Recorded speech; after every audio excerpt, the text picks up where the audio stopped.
جہاز آمد و رفت کا ایک بہترین ذریعہ، اور میں آج ایک جہاز کے ساتھ موجود ہوں، اور یہ جو رسی ہے وہ اسی جہاز سے بندھی ہوئی ہے، اور اس جہاز کو میں آج اپنے ساتھ چلاؤں گا۔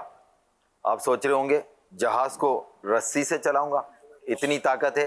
جی بالکل، ابھی میں آپ کو چلا کے دکھاتا ہوں، کیونکہ میری جو مراد ہے وہ آج صحرائی جہاز یعنی اونٹ سے ہے۔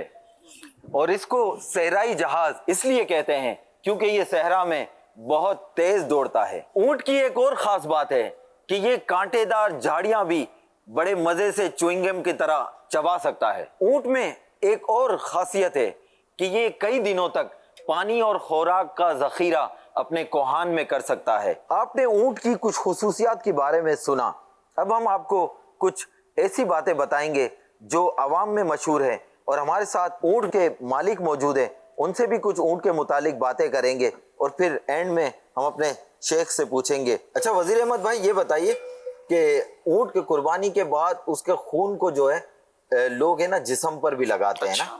اچھا، اور اس کے ساتھ ساتھ جس کو ہاتھ اور پیروں میں بیماری ہو پسینہ آنے کی، تو اس کو وہ ہاتھوں پہ بھی لگاتے ہیں، ہاتھوں کو خون میں ڈبوتے ہیں، پیروں کو ڈبوتے ہیں، اور وہ کہتے ہیں کہ اس سے یہ بیماری ختم ہو جاتی ہے۔ کیا یہ صحیح ہے؟ ہاں حقیقت ہے، اس میں بہت سے خوبیات ایسے ہیں، پسینہ آتا ہے یہ ختم ہو جاتا ہے، اس کا جو چربی ہوتا ہے آگ میں جلا ہوا ہو، چربی لگاؤ، جیسے جلد پہلے ہوئے گا وہی جلد آئے گا، اور اس کا دودھ اس سے زیادہ فائدہ مند ہے۔ دودھ کس کام میں آتا ہے، مطلب کیا فائدے ہیں؟ صبح صبح ایک گلاس شوگر کے لیے یہ اچھا ہوتا ہے، مفید ہے۔ وزیر بھائی، ایک اور چیز مشہور ہے عوام میں، اونٹ کی ہڈی اگر کسی گھر میں رکھ دی جائے تو اس میں دیمک اور کھٹمل نہیں آتے۔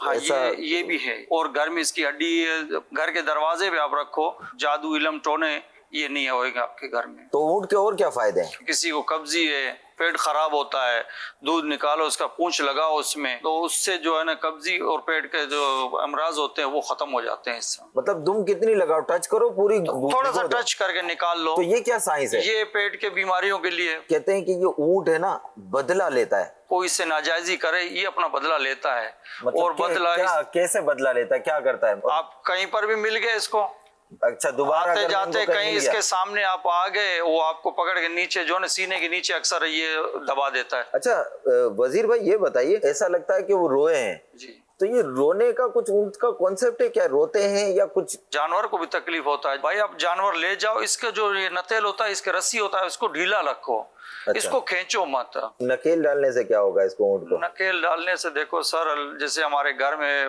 بزرگ بولتے ہیں کہ فلاں نے میرے بیٹے کو نکیل ڈالا ہے، یہ وہ جانور ہے جس کو ہم نے نکیل ڈالا ہوا ہے۔ اچھا، مطلب شادی کے بعد ہے نا یہ جملہ کہتے ہیں کہ اس کو ہے نا نکیل ماں ڈال باپ دیے۔ بولتے ہیں اپنے بہو کو، بولتے ہیں کہ میرے بیٹے کو نکیل ڈالا ہے آپ نے۔ اچھا ہم نے اونٹ کو نکیل ڈالا ہے۔ یہ سر سے پکڑنے کا کیا ہے اس کا سین؟ سر سے یہ سر جب پکڑتا ہے، یہ چھوٹا بچہ ہو، چھوٹا جانور اس کے سامنے ہو، بھیڑ بکریاں جیسے ہوتے ہیں، تو اس کو یہ یا کمر سے پکڑتا ہے، بچہ چھوٹا اس کو سر سے پکڑتا ہے، اور اس کا بڑا منہ ہے، بچوں کو سر دبا دیتے ہیں، یہ مار دیتے ہیں۔ پیغام دینا چاہتے ہیں اکثر اپنے بچوں کو اس سے دور رکھا کریں۔ اس کو شریف جانور کہیں گے یا نہیں؟ شرافت کے نکیل ڈالنے سے شریف بن جاتا ہے، شریف جانور نہیں ہے۔ اچھا، اور بعض جانوروں کو نکیل نہیں ڈالنی پڑتی نا؟ جی جی، تو ان میں اونٹ میں بھی ہوتے ہیں کہ جس کو نکیل نہ ڈالیں تو کوئی چل جائے گا؟ نہیں سر، اس کو نکیل ڈالتے ہیں، بیل کو بھی نکیل ڈالتے ہیں، پھر اس سے وہ قابو ہو کچھ جاتا کو ہے۔ نہیں ڈالتے، کچھ کو نہیں ڈالتے، تو ان میں ایسا ہوتا ہے کہ نسل کچھ ایسا ہوتا ہے ان میں، اور قربانی کے جانوروں میں اکثر نکیل ڈالتے ہیں،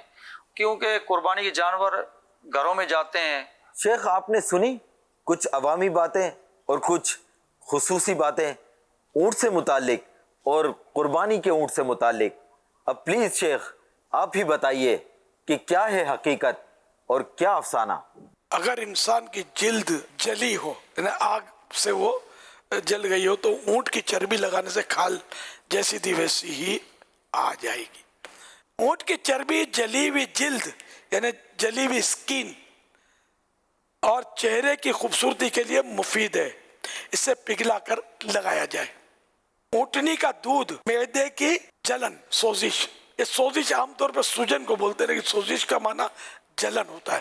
اب یہاں کیا حکیم صاحب کی مراد ہے، وہ شاید یہ سوزش ورم یہ ایک ہی چیز ہو کہ وہ یعنی کہ